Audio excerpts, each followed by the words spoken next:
Now we're going live. We got 6 Hold on. people on already. Yeah. Hi, folks.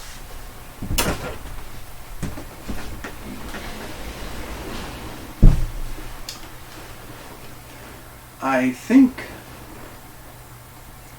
think you can see and hear us, but I need some confirmation from someone on my phone or in the live chat. Let me see. Oh, Emily Neblock. My name is Richard Liston. I'm founder and president of Sphere College Project.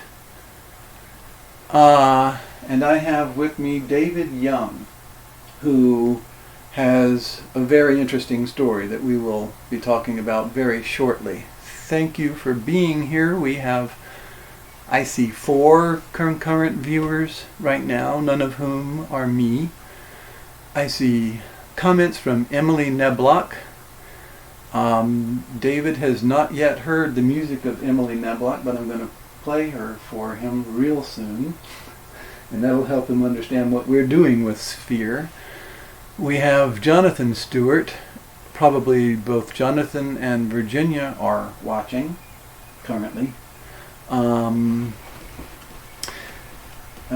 Harold is here with us. He's off screen asleep because he had quite a night. Look, we have Jane and John here. Their names are on the back of this camper. They owned this and sold it to me, and are coming here later today to help me get it set up. Thank you for being here. Fantastic. Emily's here. Look at all the people. Great, and maybe some more will come along. Let's see.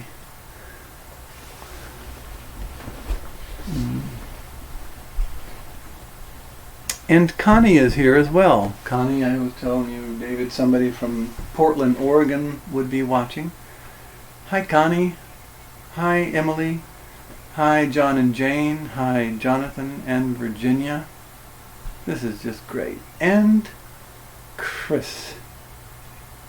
Chris is here. You guys are awesome. Okay. So, we got some feedback from previous videos. I'm going to pull that up if I can quickly. I think some of the feedback said a quick introduction to what the Sphere College Project is, where its funding comes from, how long it has been in existence, and how many former inmates it has helped obtain employment would be helpful. Okay. There's a lot to talk about. And I'm going to be trying to track comments on the live stream as we go. So, we've got Harold and David and me, and we're doing Sphere. Sphere started 11 years ago in Phoenixville, Pennsylvania. A small group of people who worked for some time. It's been fascinating, wonderful, challenging, and we are ending up here. Well, we are here now in Asheville. Sphere is, and as I talk about Sphere, David can be learning about it as well. The reason David is here and learning about Sphere is because David just was released from prison on Tuesday after 23 years? 23 years. 23 years. On Tuesday he was released from prison after 23 years. I really appreciate him being willing to be here with us today. We've gotten to know each other a little bit. We've spent some time, a little bit on the phone, and then some time yesterday. We're just getting to know each other, and we are inviting David to participate in the Sphere College project program. Actually, I haven't gotten full confirmation that we are streaming video and audio well enough. So, oh, okay. Brian texted me saying, yes, we can see and hear everything. Fantastic. Thanks. And there are a lot of comments already. You can keep typing the comments. We'll get back to them.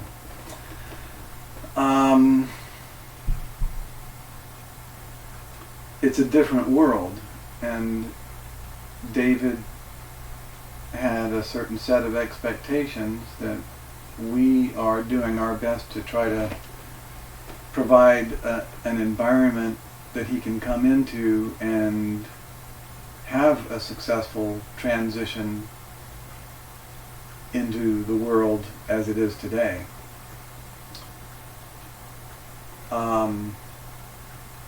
So a little more about David's story, and jump in anytime.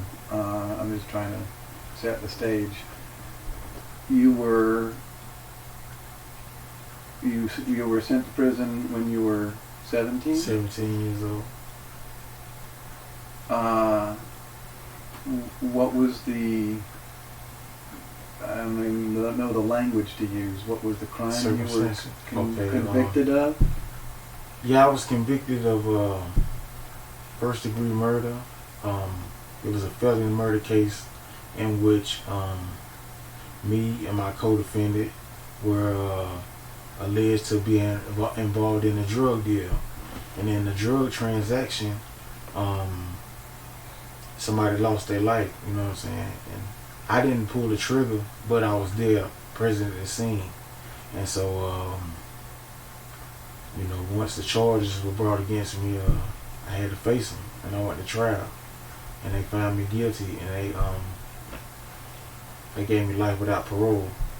But my co-defendant, he was the actual gunman in the case, and he received a lesser sentence. He received 19 to 24 years and pled guilty to second-degree murder.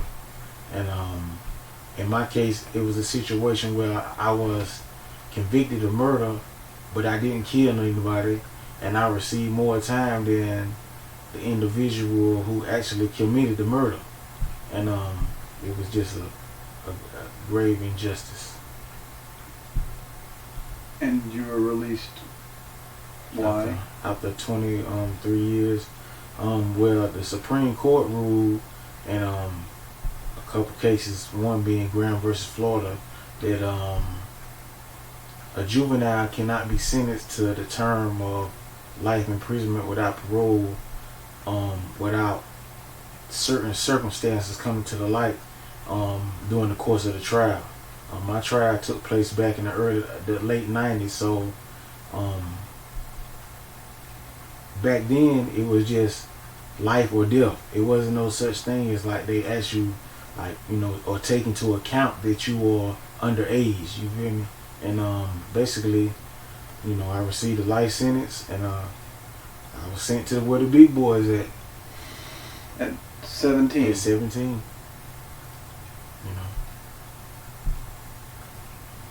So since just before the year 2000, 1997, somewhere in there. Yeah. You went to prison thinking that you were going to be there for the rest of my life. Well, at first it took me probably about 6 years to actually realize it. One day I was just feeling down and things wasn't going right, and it just dawned on me like, man, this is where you're going to be when you die. You ain't never getting out. And there wasn't nothing I could do about it. And then at some point, the laws changed, and they basically decided to give me another chance, but it to me, my biggest thing is I've been gone from society for 23 years, and now in this day and age, like society has changed from what I remember it as. Now I see people willing to help, but from my point of view, for me just observing, it's like the actual help that somebody may need, they're not fully, like, they can't really provide that, you know what I'm saying, for whatever circumstances. It could be, you know, it just might not be the right support around, or it might be a financial situation, or it could be, you know, but for whatever reason, it's like it's not, the proper solutions haven't been, you know, to where it's like the help is there, but the solving the actual problem and the, you know, actually dealing with it is it's a gap. That's what it feels like. I mean, but no, I'm adjusting, trying to get caught up to speed. I mean, it's got to start with food, shelter, clothing. Yeah. And when you walked out the door, what did you have? Nothing. Absolutely nothing. No gate check, no resources, nobody standing with open arms saying, hey, here. You know what I'm saying? Here's help. Yeah. I had to, you know, it's hard out here, man. It's really hard. It's hard for people who've been out here. So I know it's got to be extremely hard for somebody who just starting brand new. Like, I mean, there's people out here just been living for 23, 24, you know, they ain't got nothing. So yeah, we've pretty much been cranking along, yeah, all the way, sort of, you know, but this virus. Yes, also, yes. I mean, you were released at a right when all the sanctions came into effect. Yeah. So I haven't been able to get an ID. Yeah. Social Security card, birth certificate. You know, they just give me the run around. But I mean, I understand that it is a crisis going on, and you know, but life still goes on. Mm-hmm. We still have to live. We still need that milk or that cheese or that butter or whatever. So, you know, there's gonna be people out. The whole world can't just shut down. Mm-hmm. Yeah. All right. Well, that kind of lets people know some of the picture. Yeah. We've got a lot of comments up here. Why don't we? Yeah, you can sit back for a minute while I go see what people have been saying. Okay. Let's see what we have. Oh, okay. I'm going to start at the top. So, Emily. Hi, everyone. It's Emily, and my partner Chris and I are going to be here listening while we prepare our room for painting today. May comment occasionally. Great. We can hear you and see you. Okay, cool. Great. Hi, Richard, from Jonathan and Virginia, I presume. Looking good. Yes, I can see and hear you. Great. Jane and John. Great. Emily. Good morning from Connie. Chris.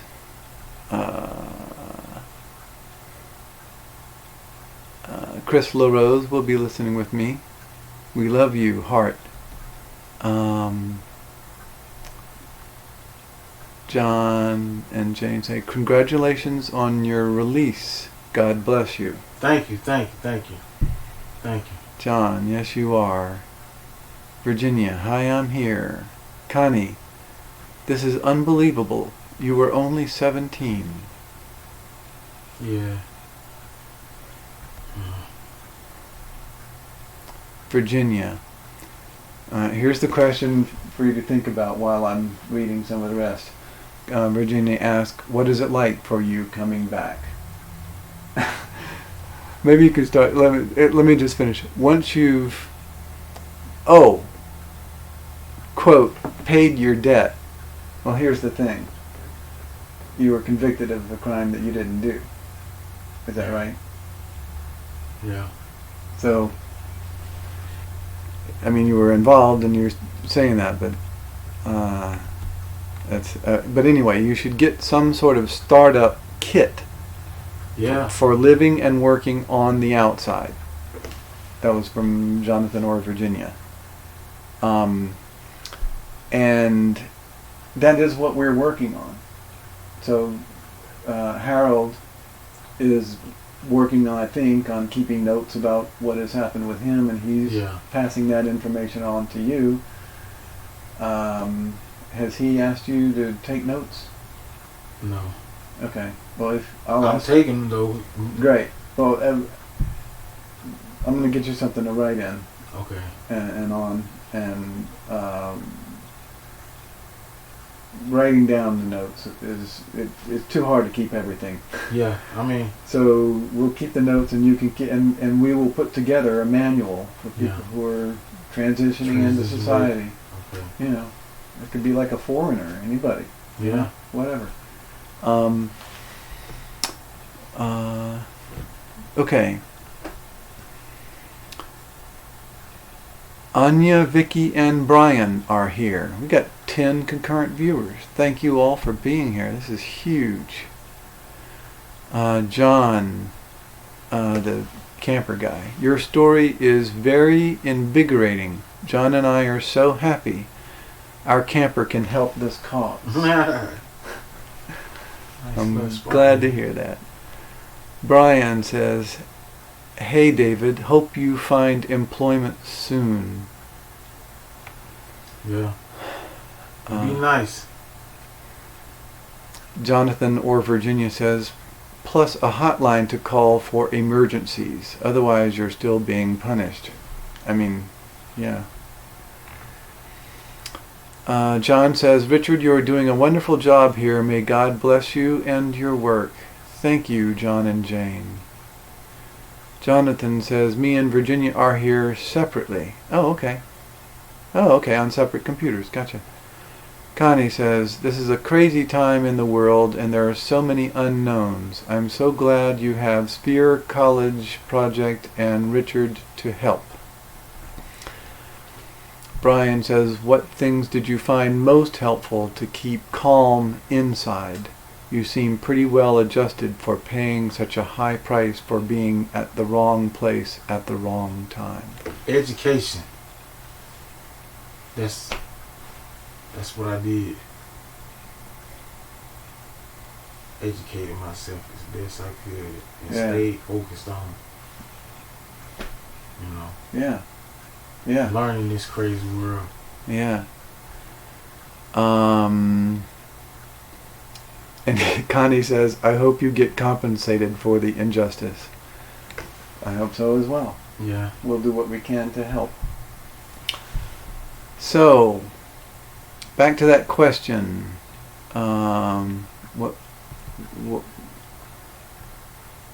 What is it like for you coming back? Wow. It's unbelievable. I mean, from... You can speak up a little, I'm not sure. They say they can hear us, but Okay. it can get a little quiet. Well, when you go through something like I did, a lot of things that I took for granted when I was younger, I appreciated them now in a whole nother light. And some of the people that I've had in my family that I missed, I appreciate them, more. And just dealing with relationships and things that you hold dear to you, is you look at them totally different, and that's the main thing. That's the main thing. But I don't know. I mean, I'm just trying to learn all the technology and how to do things now. Like they took me to Walmart and we was waiting. Well, I had things I was trying to buy, but I was waiting for like somebody to check me out, and they said, "Nah, man, you do your checkout by yourself, like, right? And I was like, but that was like so amazing to me, like, wow, you don't even just do it yourself, just beep, beep, you know, and then put the money in, like, that is crazy, dog, you know. But like you know, I'm just taking it in, man. I'm trying not to overdo it and think too fast. Or, you know, I'm just trying to. But as far as my expectations of what I thought I was gonna be able to do,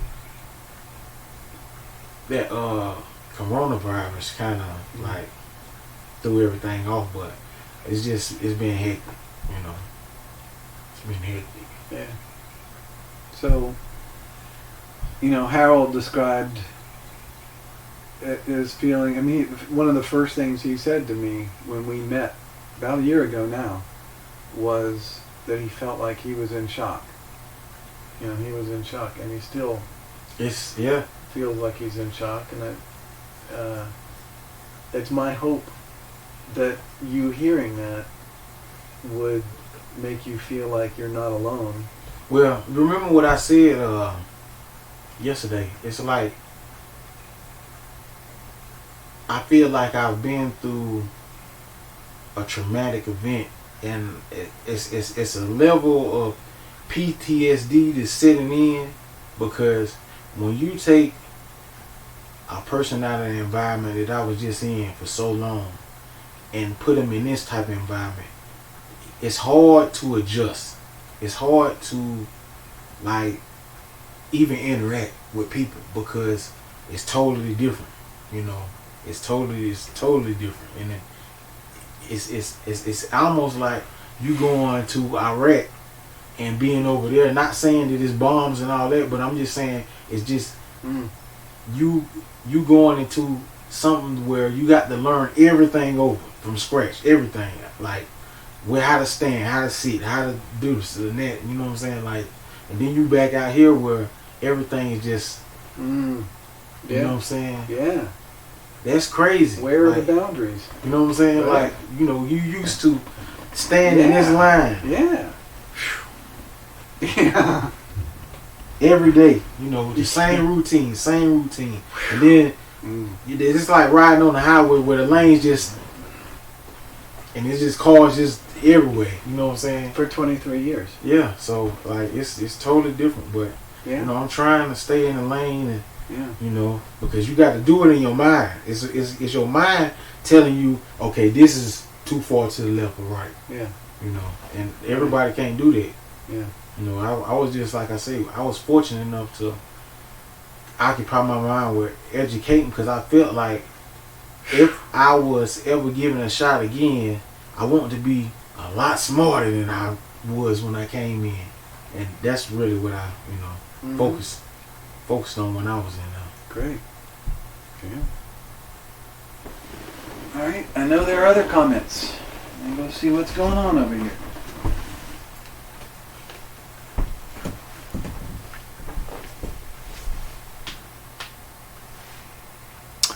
Virginia asks, "What did you study?" A lot of law. Learn how to cook. I learned how to weld. Well. Yeah. Like, you know, really well. Cool. MIG welding. I mean, you know, torch welding. You know, I had to. You got to get trades. You got to get and learn something. Well, there's some welding to be done out there. Yeah. Yeah. You know, I felt like, you know, I wanted to be able to get out and get a good job and say that I can, you know, have some type of skill, because, you know, I went in real young where I didn't have a chance to really even graduate high school then. So, you know, it was a lot that I lost. It was a lot that I lost. Like, even the comment about paying your debt, you can never pay your debt. You can never pay it. Like, only thing that happens is you just get set back. You know, you never ever get over the debt. You can't never get out of it. You feel me? Like, it's always there. It's always there. So the debt is never paid. It's just that, you know, lose so much, and you go on.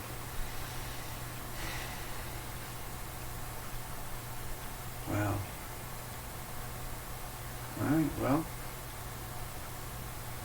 I mean, there's a bright side, right? Yeah. You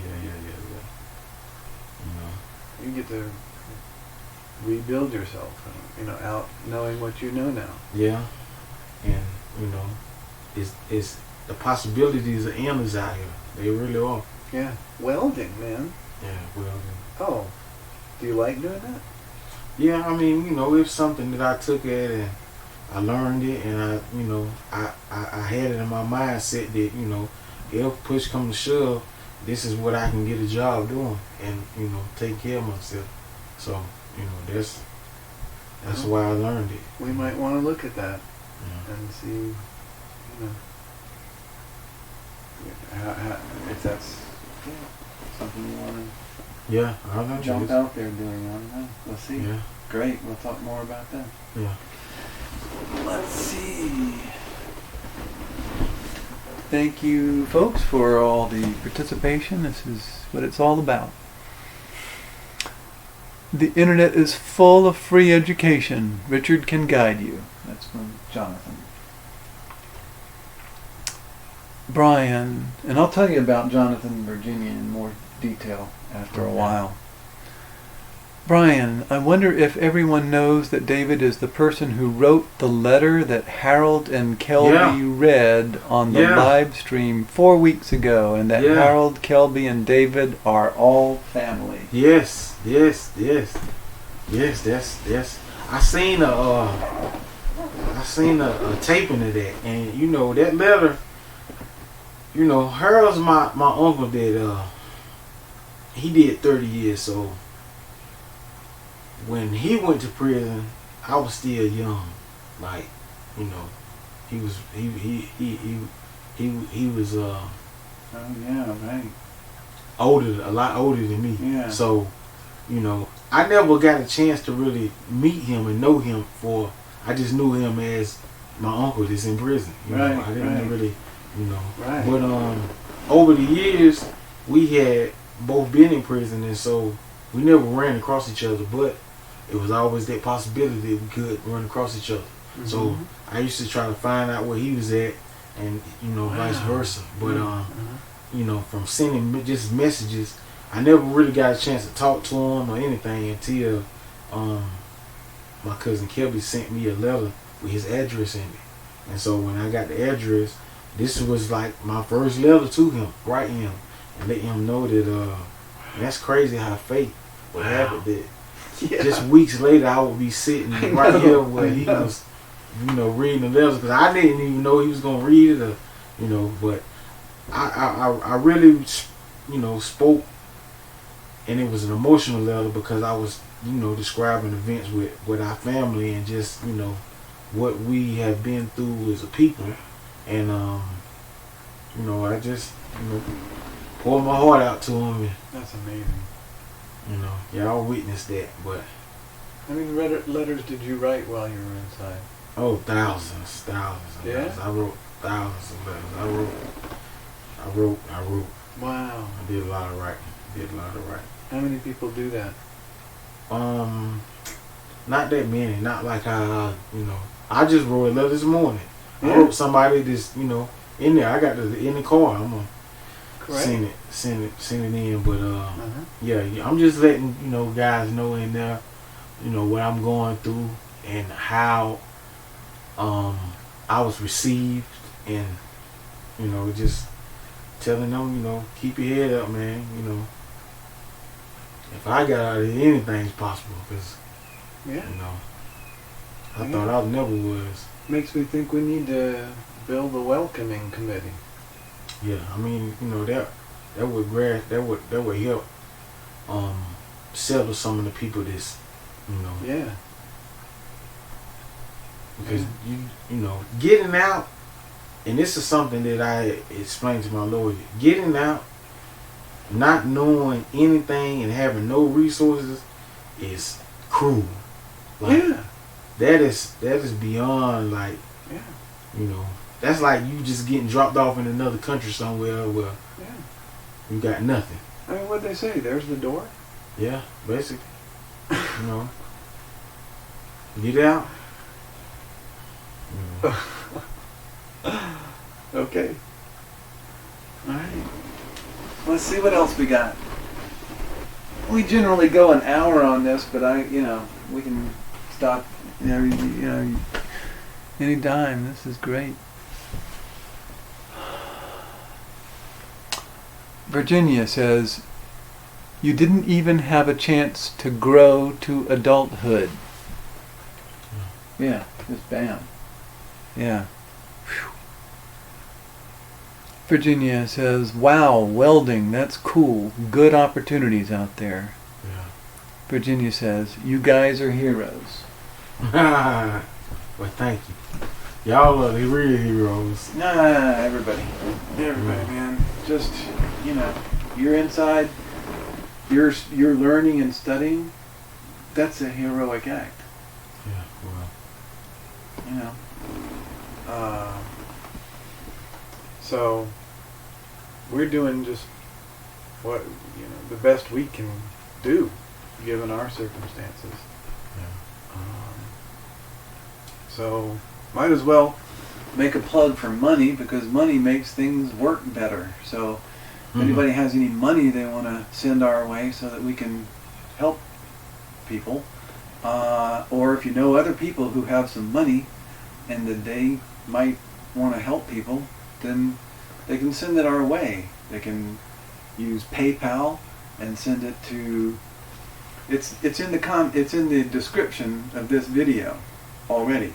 Donations at spherecollege.org, or a Patreon account that has $0, and that's in it. And that's, you can do a monthly thing. You can do the monthly thing on PayPal as well, but the Patreon account, everybody can see what monthly has been done, and it's currently nobody's doing any monthly amount.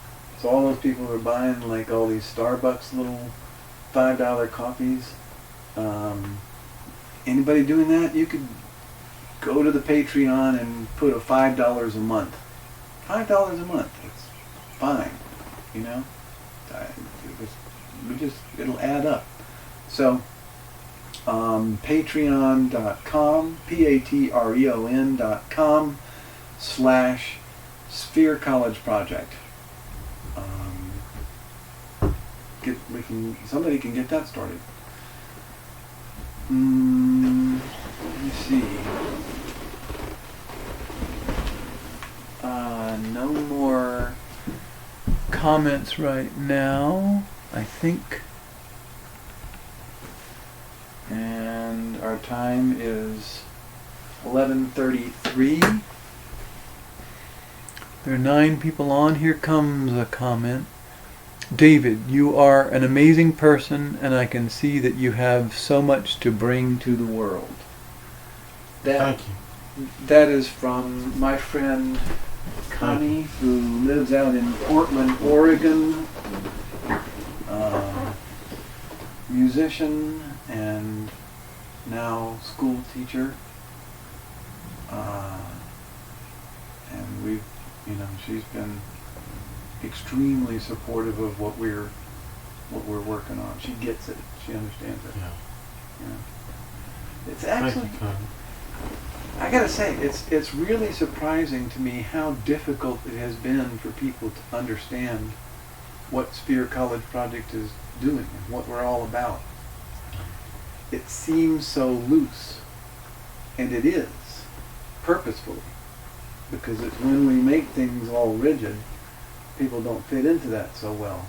Yeah. So the reason we've found ourselves working in the space of reentry from the prison system is, this was designed for anybody, and we sort of have moved into this space because it is where I think the most need is. Just to put it bluntly, you guys are the most vulnerable of our society. Do you know what would be great with this right here? Tell me. If guys did like what I did, like prior to them being right here, like they get introduced to the Spear program while they in prison. So they writing, you know, and you read the letters out, you know, right now. It's saying that, you know, such and such is on the way out here. You know, when you get out here, then, you know, and like the questions and comments can go from like, wow, those guys are writing letters to us. We read the letters and addressing whatever questions they may have, and saying, you know, like if they say, okay, well, when I get out of there, what I need to get an ID, and then we can tell them like, okay, well, this is what you're gonna need right here. But also the people that's making comments can say, well, you know, ask him why he's in there, if he could, you know, like, you know, he might ask about something out here that we can, you know, provide some type of information so where in there they can get it or try to find, you know. You understand what I'm saying? Totally. Yeah. Like, you know, that would change the dynamics of the program to where when people come out here and y'all have been, you know, commenting back and forth, and, you know, the questions would be like, it could be something that somebody asked me while I was in, and when I come out here and they say, hey, remember when I asked you this? Well, what did you do about it? And I explain, oh yeah, well, I appreciate that because you just told me exactly how to, you know, solve my problem. Yeah. You know. Yeah. Yeah. Yeah, I think with the virus, we're not going to be able to go in person for a little while. I don't know how long. But for now, we can certainly write the letters. Yeah. Yeah. That's, you know, I mean, something that's, you know, jumped out to me while I was. I could see hiring you, like paying you to be a letter writer. Yeah, well, you know, I am good at it. Great. Yeah. All right, let's see what else we got up here.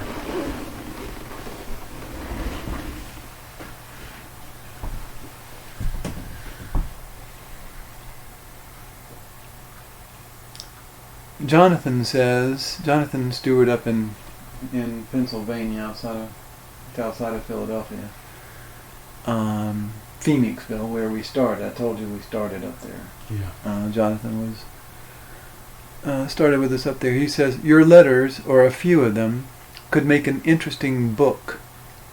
E-books, electronic online books, can be read online and or downloaded for a low fee.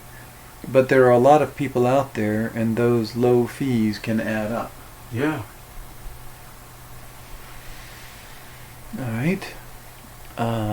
Jonathan says, I bet a lot of people would like to get a peek into what life is really like for an inmate. I've avoided this question. Hey, but you know what though? I'm gonna be honest with you. The best show that they have to give you the prison experience is 60 Days In.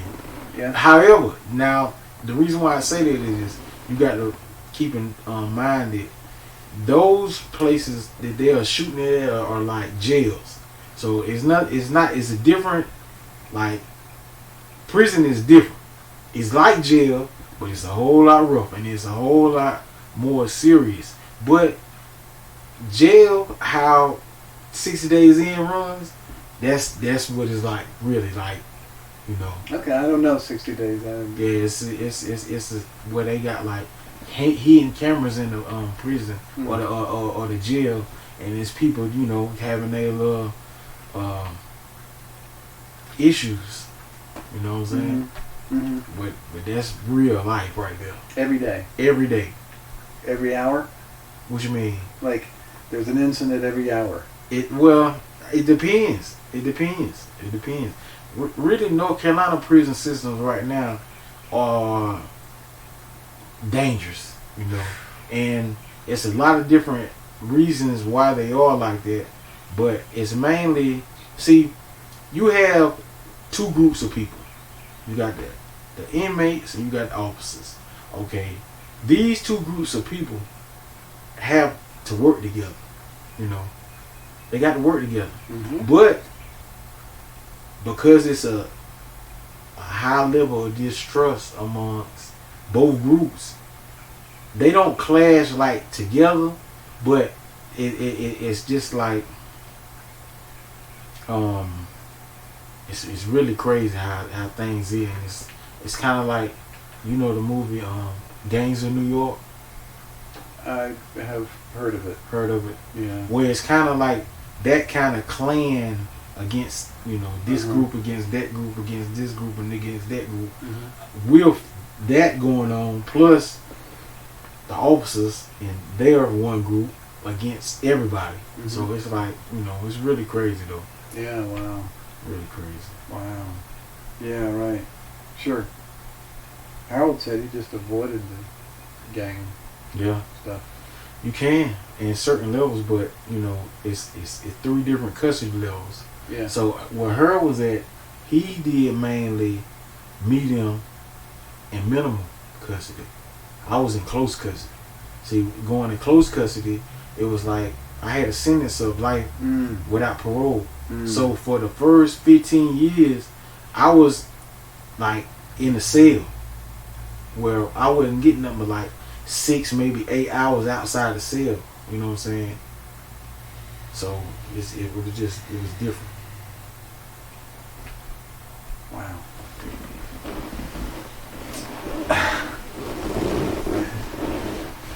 It's hard to imagine. We can't. Yeah. You know, we can try. We can try. Okay, let's see. Connie says something about the idea of like writing letters, hiring you to write letters. I love that idea. Virginia says, me too. Easy passive income once it gets going. Oh, maybe the welding and maybe a combination. Whatever. We'll figure it out.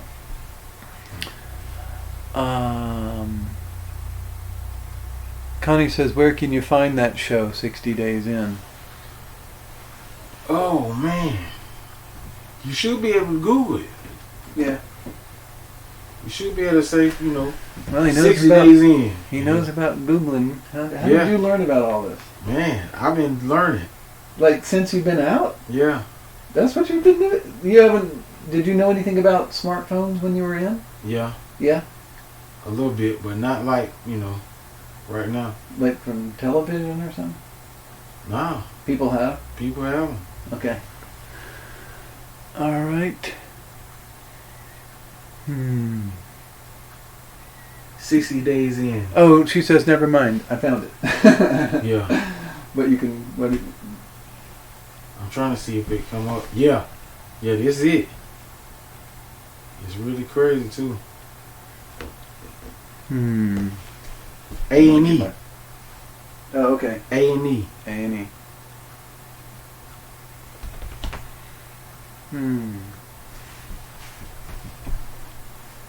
Yeah, but it's crazy, though.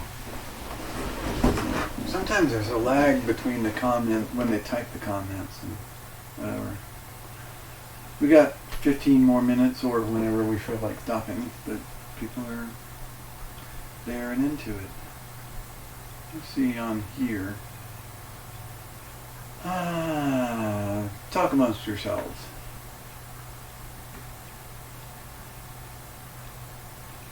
We are live.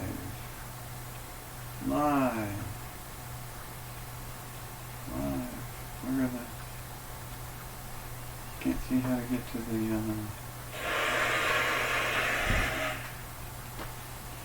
There we go. Nope. That's it. We're up to date. Well...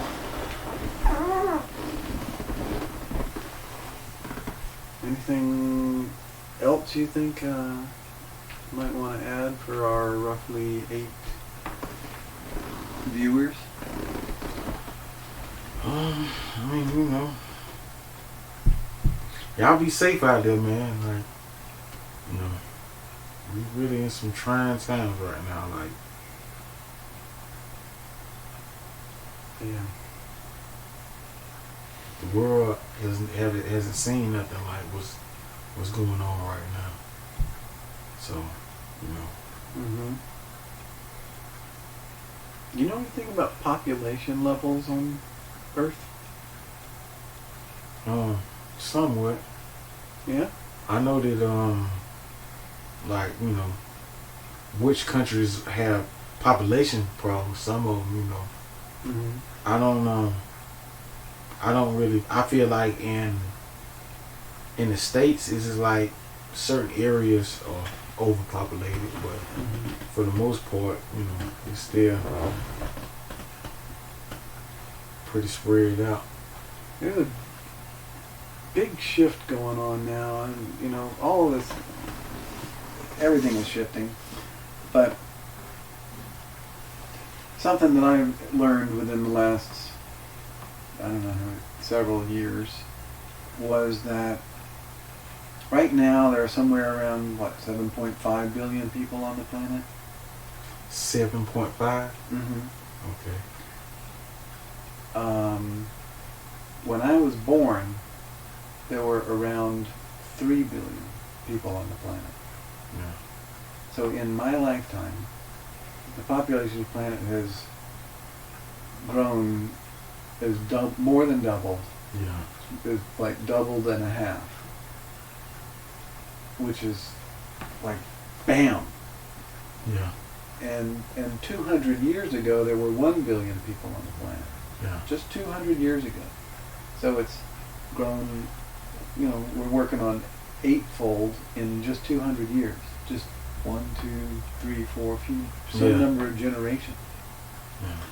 And so we're all closer and closer together. We're all packed in the cities, and that's why people who've been looking at viruses and something like this have said for a while, this is going to happen. Yeah. Yeah. You're right.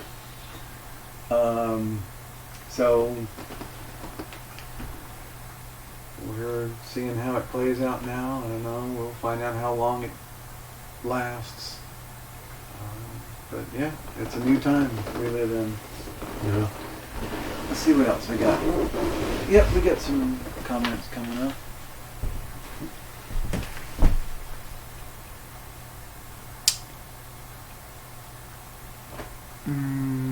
Virginia says, do you have a permanent place to live? No, not right now. I'm just, you know, we're winging it. Staying with family? Yeah. Yeah. Yeah. Not always optimal, but we will help out as quickly as we can. Well, thank you. Emily says, Chris and I can't wait to meet you and play music for you when we visit Asheville. What type of instruments do they play? Like, oh, let me tell you about. That's what I want to know. Let me tell you about Emily and Chris. So we were doing Spear up in Pennsylvania, right? Yeah. And I put something on Facebook about, hey, you know, we're doing a class tonight. Anybody who wants to join, come on. In walks 3 of the most interesting people. One of whom I had heard sing before. Emily was one of them. Yeah. And Emily has, this is years ago, I forget what year it was, somewhere around 2010. She's an amazing musician. Yeah. She's just out of this world. She taught herself to play guitar in a year, mastered it, and mastered it, and has a voice like you've never heard. Truly gifted. Truly gifted. Okay. And Emily and I we're like soulmates. Mm-hmm. You know, I mean, she's with her current soulmate Chris, who I've met, and we haven't interacted a lot, but we're on a certain wavelength. Yeah. You know, is rare, and you'll hear her music. You just hear her music. That's all. And so describe it. singer, songwriter, folk, pop, classical influence, just all of it rolled up into this amazing presence. Okay. I've seen her pack houses and people were just crazy about her. And she and Chris are working on, they're doing music together. They've got a band up in Pennsylvania. I don't even know the name of the, I did maybe know the name of the band. Please type the name of the band. And tell all the people in Pennsylvania to give you a call and hire you.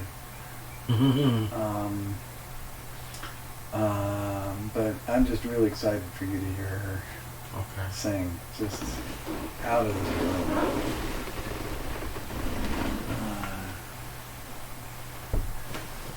Let's see. Emily says, oh no, today, yeah. There's someone else here. I have no idea who this AKA Top Notch. What areas of life do you think you need help in immediately? And do you have... Oh, that's Audrey. Hi, Audrey. No, it's not Audrey. Let me see. I don't know who this is. And do you have other family beyond Harold and Kelby, comma, Audrey? So Audrey is asking, do you have other family beyond? Yes. Yeah, my other family, like my mother, she lives in Atlanta. My brothers and sisters, they live in Atlanta. My father lives up here in this area, but I got a father and uncle live up here in this area on my father's side, but he's like, he got real serious health issues now. Like he got diabetes, he had strokes. So he's kind of like here, but he's, for how long, and he don't really have control of his situation. So, And what other areas of life do you feel you need help in? I just really need my ID first, where I can start living, because until I get that, I can't even, and that's something I've been really working on, trying to get my ID. But once I get that, then I can start really looking at different possibilities. You know, I can't even try to get a job yet because I'm not ready for an interview. I don't, and so really I'm just trying to, like, the bare necessities is what I've been struggling over these first couple of days. Sure. Washcloth, towels, socks, boxes, like, you know what I'm saying, clothes for me to wear and food to eat for today. Yeah, well, that's. I got you today. We'll go to some thrift stores today. Maybe we'll see. I don't know. You guys have some plans, and I have some plans, but we'll figure it out. Yeah. All right.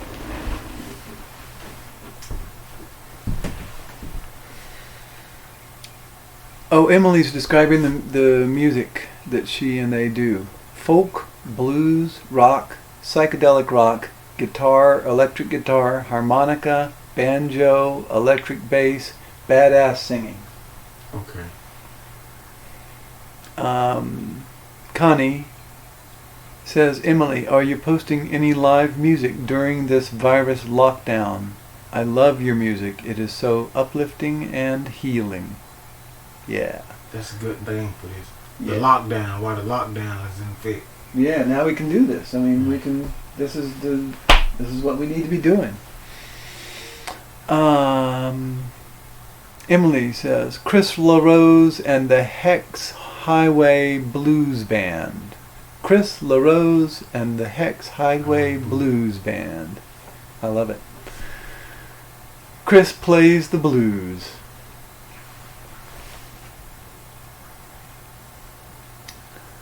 Okay, what's our time like? We have 5 minutes, folks. 5 minutes. So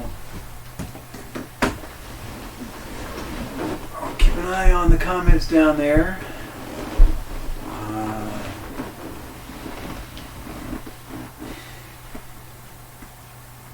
So we have a plan for you to get an ID. Is that right? Yeah. Okay. Yeah. Once I got that though, then I can start pursuing, a license. Try to get some form of employment. Mm-hmm. Yeah. Something else.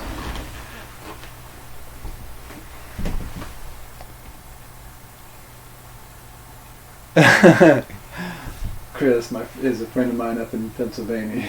He says, "Bro, I love that Eminem attire." Oh yeah, yeah. Even though the race shut down, it's race season. Yeah. Yeah. You know something about racing? Yeah. Oh. Yeah, definitely.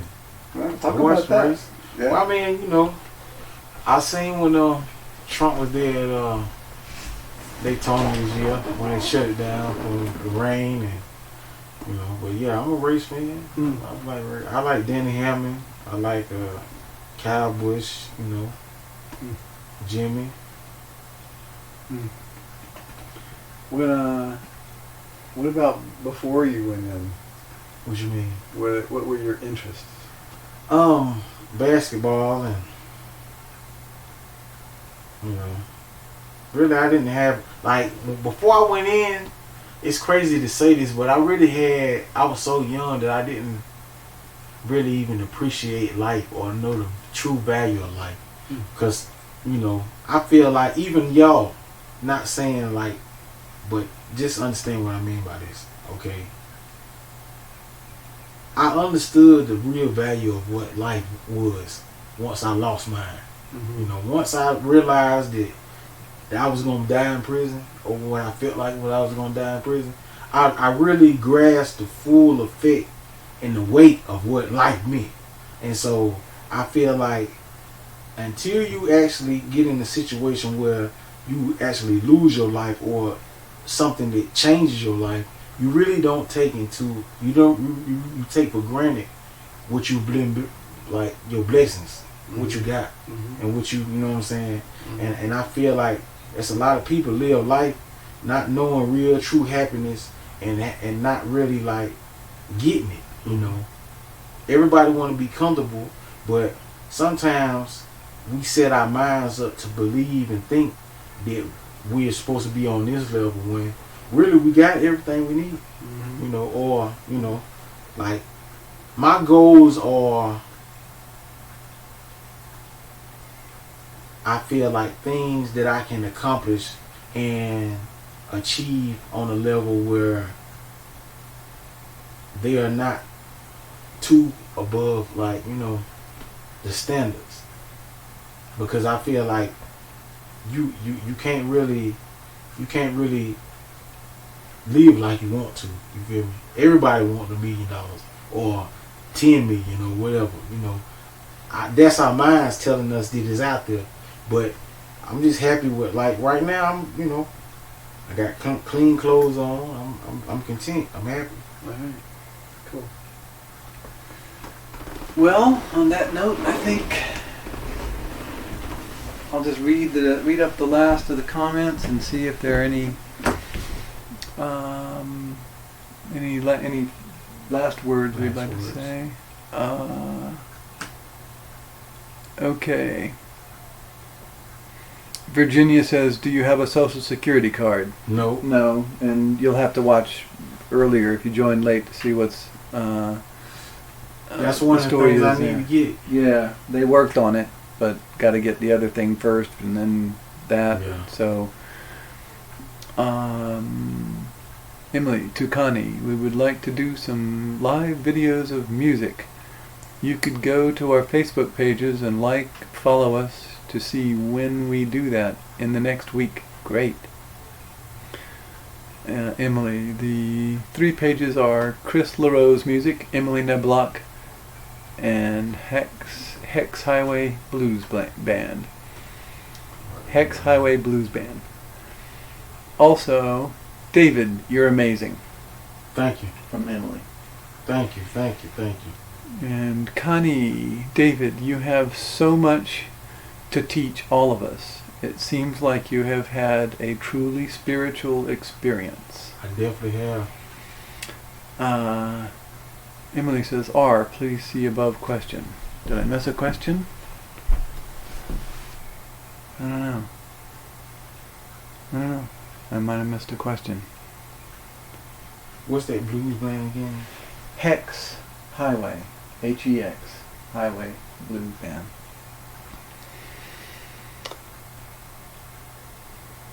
I don't know. Maybe I read the question. Do you have a social security card?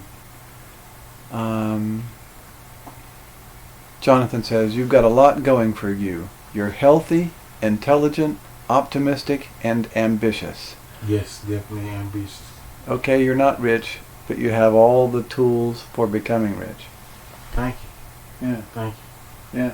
That means a lot coming out here, hearing somebody who saying, okay, you got the right things. Right. Just keep at it. You probably, you need to hear where you, from Right, us, where you fit in. Yeah, definitely. To me, you're well poised. Okay. You speak extremely well. You're a very personable person. Yeah. You've got skills that I didn't know. Well, I felt like 23 years is a long time, but I knew that you got to prepare yourself for coming back out here. You got to prepare your mind. See, the biggest problem about me was I didn't think that this was ever going to happen. Now, if I had 10 years and I constantly could say that, okay, I got 10 years, right, and set myself right down that road where yeah, I'm counting down and achieving that's different. But when you don't even know, it's like, I just learned about this 2 weeks ago. Right. I got a letter from my lawyer saying, hey, you might need to get ready. You about to leave. and I was like, unbelievable. Like, oh man, I hadn't heard that before. Wow. I didn't want to get my mind thinking that, I was gonna get let down again. So, yeah, I wasn't prepared at all. Crazy, man. It's crazy. A couple of weeks ago, you still thought you were going to be in prison forever. Forever, like. All right, let's see what else we got. Virginia says, Amen. You know what I'm gonna do? It's a couple guys I gotta write, but what these guys that write me, I'm gonna say, like, in my letter, I'm gonna say, you remember that when I left, y'all bet y'all thought I was going somewhere else. Y'all don't even realize where I'm at now. Wow. And when they write back, they gonna say, man, when they came and got you, we thought that yeah, you out for real now. That's great. Yeah. This is great. I feel like we're so fortunate to be here with you. Well, I'm gonna tell you what I think. Considering everything happened for a reason. You feel me? I believe that I have a purpose. You know what I'm saying? Like, I got a purpose anyway, but I feel like when certain people come into contact, it's for me to learn something from you, or you to learn something from me. Absolutely. Or for, us to help each other in some type of way to where the universe is balanced out. You know what I'm saying? Mm-hmm. And I believe me sitting here right now was something in the universe that drew me to where this is where I'm needed at. You know what I'm saying? This is where I'm supposed to be at. Beautiful. Yeah. Great. Great feeling. I agreed with Richard. You have a lot to offer and you deserve everything. That's from Connie up in Oregon. Thank you, Connie. Emily, we want to know how it feels to come out and hear the word lockdown in reference to the coronavirus.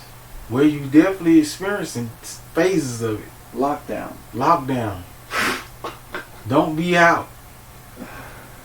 How does it feel? Y'all understanding it? Like, right now, it's not really officers out there actually like telling you to get in. But see, I can honestly see that eventually you might be driving down the road and the police might say, hold up, what is you doing out? And question you. Yeah. You know what I'm saying? And really, like, infringing on your freedom. Mm-hmm. You know, that's the possibility we facing now. You know. Yeah. Yeah. Oh. As compared to your experience of relatively little freedom. Yeah. Okay. When we were thinking it might be almost like a joke or insulting. Sorry, the question didn't post for some reason. Okay, that was the question she was asking about earlier. She was wondering if they were thinking it might be like almost like a joke or insulting or something. Well, She used the word lockdown. lockdown. Yeah. Well, I'm gonna be honest with you. That word as to y'all might have a meaning, but to me, it's a reality that I understand and know. You feel me? Mm-hmm. Like even now, y'all joking about lockdown, but I'm serious. Like really, it could be a possibility where we really feel we it. really feel a presence Right. of authority preventing us from doing things Right. that we feel like. That's what I meant by Yeah. taking things for granted. You Right. know what I'm saying? Yeah. Like one day you just, and then one day it's over. You can't do that no more. You know, like and people don't realize how fast it changes. I'm just going to say, I think the only way we can overcome like pure insanity is through education of the masses of and the kind of education I'm talking about is just learning, just knowledge, respect for knowledge in the whole population. And when we do that, then we will be putting people into positions of authority who we actually have respect for. Yeah. And who are making better decisions on our behalf as a whole. Okay. Connie says, we speak the same language, David. Law of attraction. It's magic. That's from that. So Connie said, we speak the same language, David. Virginia said, law of attraction. It's magic. It is. Emily, can we write you letters? Yeah. How do we write you letters? I think I got the address with me.